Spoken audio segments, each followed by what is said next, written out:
Star cement present time at big breaking লৈ স্বাগতম জনাই ষ্টুডিঅত মই এপলিনা। ৰাজ্যত এতিয়া নিৰ্বাচনী গৰম বতাহ বলিছে। ৰাজ্যৰ প্ৰতিটো প্ৰান্ততে প্ৰতিটো ৰাজনৈতিক দলে নিৰ্বাচনী প্ৰচাৰ অব্যাহত ৰাখিছে। কি শাসক কি বিৰোধী প্ৰতিটো ৰাজনৈতিক দলৰ মাজত কেৱল এতিয়া দেখিবলৈ পোৱা গৈছে কুচকাবাজ। তেনে সময়তে এতিয়া নিৰ্বাচনৰ দিনক লৈ আজিৰ দিনটোত মুখ্যমন্ত্ৰী ডক্টৰ হিমন্ত বিশ্ব শৰ্মাই এটা ডাঙৰ মন্তব্য কৰিছে। বহাগ বিহুৰ পূৰ্বে ৰাজ্যত নিৰ্বাচন সম্পূৰ্ণ হ'ব আৰু যিকোনো মুহূৰ্ততে নিৰ্বাচনৰ দিন ঘোষণা কৰিব নিৰ্বাচন আয়োগৰ তৰফৰ পৰা। কেতিয়া নিৰ্বাচনৰ দিন ঘোষণা কৰিব ৰাজ্যৰ মুখ্যমন্ত্ৰী ডক্টৰ হিমন্ত বিশ্ব শৰ্মাৰ ডাঙৰ মন্তব্য আছে। লৈছে এই মুহূৰ্তত star cement present time at big breaking. ৰাজ্যত আৰম্ভ হ'ল নিৰ্বাচনী বতৰ। ৰাজ্যৰ চৌপাশে এতিয়া দেখিবলৈ পোৱা গৈছে নিৰ্বাচনী গৰম বতাহ বলিছে। শাসক বিৰোধীৰ মাজত এতিয়া তুমুল নিৰ্বাচনী প্ৰচাৰৰ নামত প্ৰতিদ্বন্দ্বিতা দেখিবলৈ পোৱা গৈছে। যিকোনো মুহূৰ্তত ঘোষণা হ'ব নিৰ্বাচনৰ দিন। সাজু আছে নিৰ্বাচন আয়োগ। যিকোনো মুহূৰ্ততে ঘোষণা হ'ব নিৰ্বাচনৰ দিন। 27-28 ফেব্ৰুৱাৰীত ঘোষণা হ'ব পাৰে নিৰ্বাচনৰ দিন। আজিৰ দিনটোত মুখ্যমন্ত্ৰী ডক্টৰ হিমন্ত বিশ্ব শৰ্মাই ডাঙৰ মন্তব্য কৰিছে। নিৰ্বাচনৰ দিন ঘোষণাক লৈ ৰাজ্যিক নিৰ্বাচন আয়োগে যিকোনো মুহূৰ্ততে ঘোষণা কৰিব দিন। নিৰ্বাচনৰ বাবে প্ৰতিটো ৰাজনৈতিক দলে আৰম্ভ কৰিছে এতিয়া কুচকাবাজ। ৰাজ্যৰ চৌপাশে দেখিবলৈ পোৱা গৈছে প্ৰতিটো ৰাজনৈতিক দলৰ কুচকাবাজ। বহাগ বিহুৰ পূৰ্বে ৰাজ্যত সম্পন্ন হ'ব নিৰ্বাচন। ৰাজ্য চৰকাৰেও বিহুৰ পূৰ্বে নিৰ্বাচন শেষ কৰিবলৈ আবেদন কৰিব নিৰ্বাচন আয়োগৰ ওচৰত আৰু নিশ্চিতভাৱে সকলোৱে আশা কৰিছে যে বহাগ বিহুৰ পূৰ্বে নিৰ্বাচন সম্পূৰ্ণ হ'ব অসমত। মুখ্যমন্ত্ৰী ডক্টৰ হিমন্ত বিশ্ব শৰ্মাই নিৰ্বাচনক লৈ কৰিছে ডাঙৰ মন্তব্য। আমি পুনৰ জনাইছো এটা গুৰুত্বপূৰ্ণ খবৰ। সমগ্ৰ অসমবাসীৰ মাজত আচলতে উৎকণ্ঠা দেখিবলৈ পোৱা গৈছে নিৰ্বাচনক লৈ। 26ৰ বিধানসভা নিৰ্বাচনক লৈ ৰাজনৈতিক দলসমূহৰ মাজতো কিন্তু এতিয়া তুমুল প্ৰতিদ্বন্দ্বিতা দেখিবলৈ পোৱা গৈছে নিৰ্বাচনী প্ৰচাৰক লৈ। কি শাসক কি বিৰোধী প্ৰতিটো মুহূৰ্ততে নিৰ্বাচনী প্ৰচাৰ সভাত নামি পৰিছে এতিয়া শাসক বিৰোধী দলসমূহ। সকলো ৰাজনৈতিক দলে এতিয়া নামি পৰিছে নিৰ্বাচনী প্ৰচাৰত। মুখ্যমন্ত্ৰী ডক্টৰ হিমন্ত বিশ্ব শৰ্মায়ো শেহতীয়াকৈ কেইবাটাও অনুষ্ঠানত অংশগ্ৰহণ কৰিছে আৰু 2026ৰ নিৰ্বাচনক লৈ এক প্ৰকাৰ ৰণডংকা কিদৰে বজাইছে শাসক বিৰোধীয়ে সেয়া সমগ্ৰ অসমবাসী এতিয়া দেখিবলৈ পাইছে। আৰু ৰাজনৈতিক দলসমূহৰ মাজত যিদৰে উৎকণ্ঠা সমান্তৰালভাৱে অসমবাসীৰ মাজতো কিন্তু যথেষ্ট উৎকণ্ঠা 26ৰ নিৰ্বাচনক লৈ। গতিকে এই নিৰ্বাচন কেতিয়া অনুষ্ঠিত হ'ব সকলোৱে মাত্ৰ অপেক্ষা কৰি আছে নিৰ্বাচনৰ দিনক লৈ। তেনে অৱস্থাতে মুখ্যমন্ত্ৰী ডক্টৰ হিমন্ত বিশ্ব শৰ্মাই আজিৰ দিনটোত এটা ডাঙৰ মন্তব্য কৰিছে নিৰ্বাচনৰ দিন ঘোষণাক লৈ যে ৰাজ্য চৰকাৰে নিৰ্বাচন আয়োগৰ ওচৰত আবেদন কৰিব যাতে বিহুৰ পূৰ্বেই 26ৰ বিধানসভা নিৰ্বাচন সম্পূৰ্ণ হয়। সকলো প্ৰক্ৰিয়া যাতে বহাগ বিহুৰ পূৰ্বেই শেষ হয় তাৰ বাবে ৰাজ্যিক নিৰ্বাচন আয়োগৰ ওচৰত আবেদন কৰিব ৰাজ্য চৰকাৰৰ তৰফৰ পৰা। কেৱল ইমানেই নহয় 27 আৰু 28 ফেব্ৰুৱাৰীত নিৰ্বাচনৰ দিন ঘোষণা হোৱাৰো সম্ভাৱনা আহি পৰিছে। এয়া নিৰ্বাচনী বতৰৰ মাজতে ৰাজ্যৰ শাসক বিৰোধী প্ৰতিটো ৰাজনৈতিক দলে এতিয়া নিৰ্বাচনী প্ৰচাৰ অব্যাহত ৰখাৰ মাজতে এই মন্তব্য কৰিছে মুখ্যমন্ত্ৰী ডক্টৰ হিমন্ত বিশ্ব শৰ্মাই। আৰু এই মুহূৰ্তত আমাৰ হাতত আছে মুখ্যমন্ত্ৰী ডক্টৰ হিমন্ত বিশ্ব শৰ্মাৰ সেই বিশেষ মন্তব্য। আমি মন্তব্য আগবঢ়াবলৈ চেষ্টা কৰিছোঁ। 27 ফেব্ৰুৱাৰীত হৈছিলে ৰাজ্য চৰকাৰে বিচাৰে যে বহাগ বিহুৰ আগতে ইলেকশ্যনটো হ'ব লাগে। অসমৰ ৰাইজেও বিচাৰে। গতিকে যোৱা 3টা ইলেকশ্যন মই দেখিছোঁ যে বহাগ বিহুৰ আগতে ইলেকশ্যন কমিশ্যনে কৰিছে। গতিকে এইবাৰো ধৰি ল'ব পাৰোঁ যোৱাবাৰ হয়তো 27 ফেব্ৰুৱাৰী কৰিছে, তাৰ আগৰবাৰ 1 মাৰ্চত ঘোষণা কৰিছিলে। গতিকে 2-3 দিনৰ তাৰতম্য থাকিব পাৰে, কিন্তু মোটামুটি ইলেকশ্যনৰ মাজত এতিয়া আমি সোমাই গ'লোঁ। যিকোনো মুহূৰ্ততে ইলেকশ্যনৰ ঘোষণা হৈয়ে যাব। যোৱাবাৰ 27 ফেব্ৰুৱাৰীত হৈছিলে ৰাজ্য চৰকাৰে বিচাৰে যে বহাগ বিহুৰ আগতে ইলেকশ্যনটো হ'ব লাগে। অসমৰ ৰাইজেও বিচাৰে।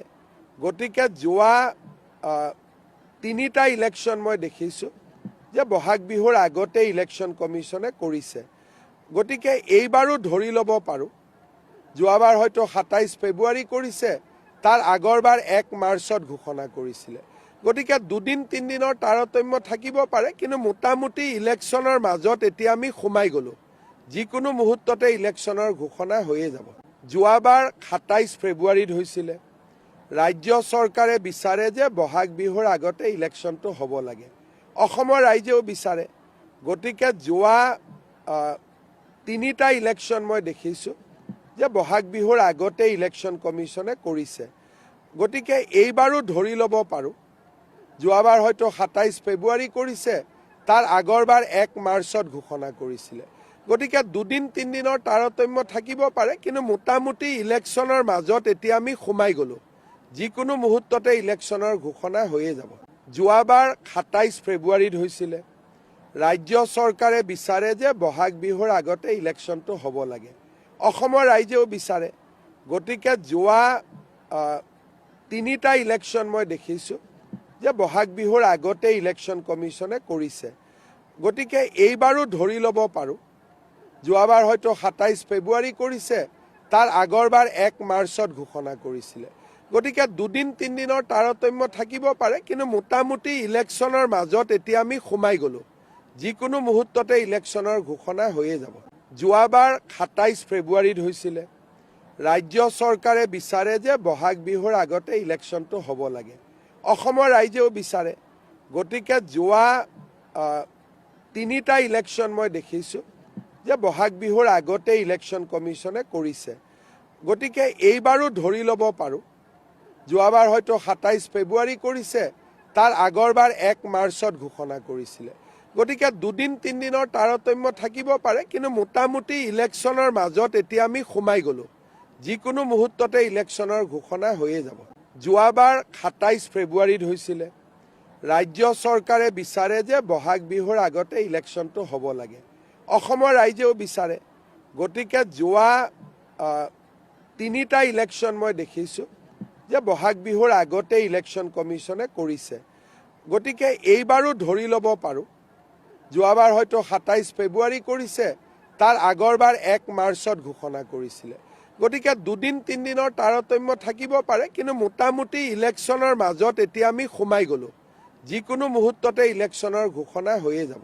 যোৱাবাৰ ২৭ ফেব্ৰুৱাৰীত হৈছিলে। ৰাজ্য চৰকাৰে বিচাৰে যে বহাগ বিহুৰ আগতে ইলেকশ্যনটো হ'ব লাগে। অসমৰ ৰাইজেও বিচাৰে।